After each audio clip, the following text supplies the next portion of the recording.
Okay, welcome. My name is Liz Bowen. I am the sponsor for parkbench.com/Briargate, our neighborhood website. And with me today, I have Cassie Parham of Blossom Baking, and she is going to talk to you about what she does, her wonderful business, and kind of give you an opportunity to learn more about her company. So welcome, Cassie. Hi.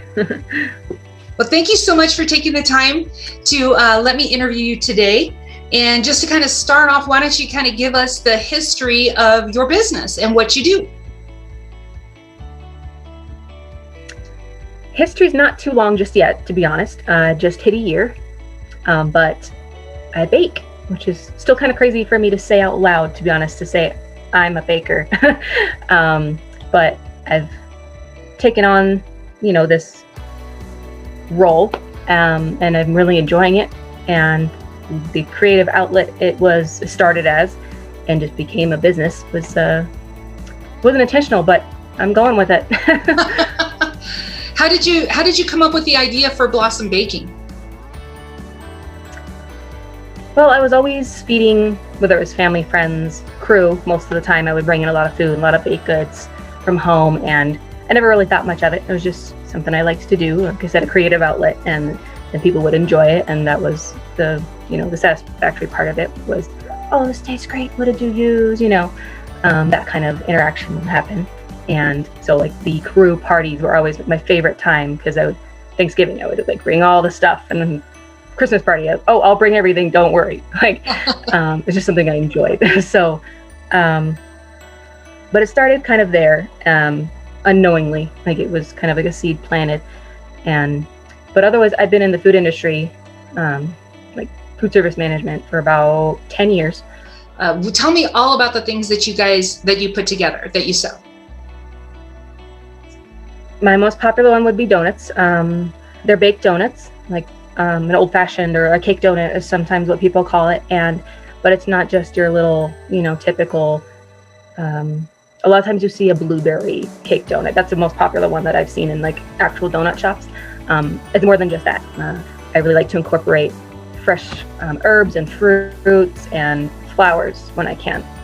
My lemon lavender donut is probably one of my biggest sellers, to be honest. Wow. And roast pistachio would probably come in second.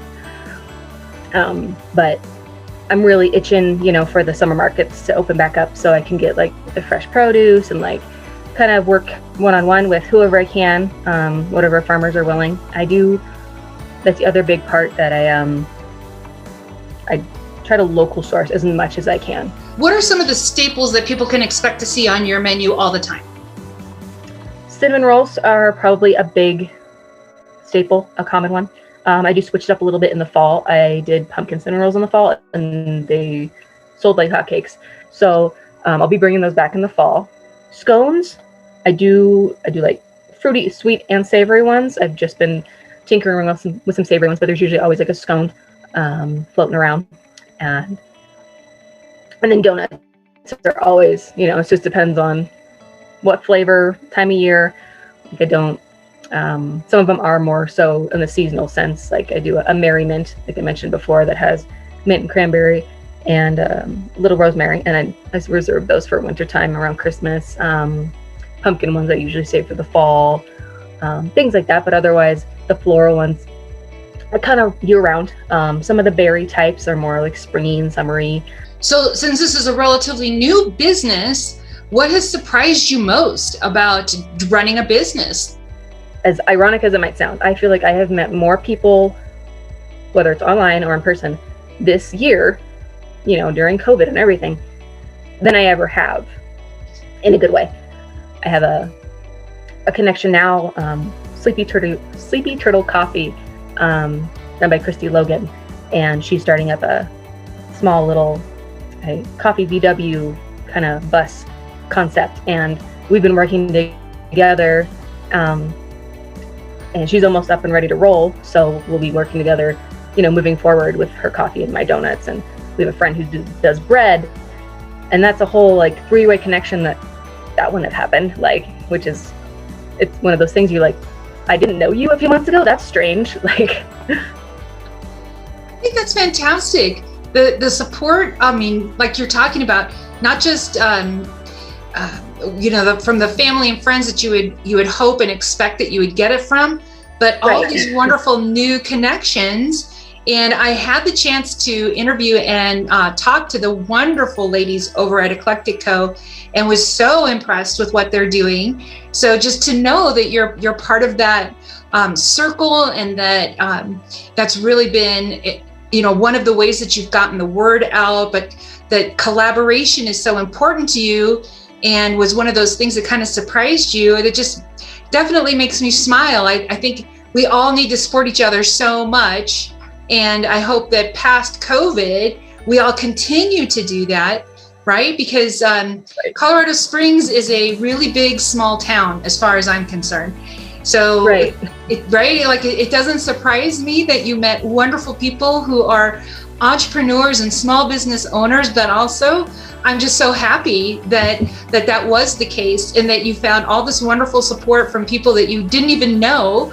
And that's all just helped to make your business grow and their businesses grow. So that's just fabulous. I love it. Why don't you tell folks where they can find you and how they can get out or get in touch with you to place orders and learn more about the things that you're baking? Yeah, the best way, just like the fastest and most informative, would just be on Instagram, and that's just going to be at blossom.baking, and it's all lowercase. Send me a DM if you have a question. And I always post what I've dropped off at the loft. So people who, are in Manitou and want to know, it's posted on there. And whenever anything I'm testing out, or if I got a new flavor of something, I post it on there first. I do post to Facebook as well. I post when my pop-ups are on both platforms, listed as an event. And if I have a special offering going on, usually we'll post it to Instagram first before anything else. I do have a website, but it's more of a visual than an actual ordering platform, in my opinion, just so people have more of like a clear idea of like, oh, I can get 6 of these or 4 of these, or I have to do this or this. Oh, there is a delivery fee. Oh, I can pick up without a fee. That's great, but I'm also, they can always DM me or email me to ask any of those questions as well. My phone number is listed. I haven't really gotten a call necessarily for an order, but it's not out of the question. Instagram would be the quickest and most informative path to take. Okay, and so it's blossom.baking on Instagram? Correct. And same for Facebook? Facebook, it's just Bloss Baking.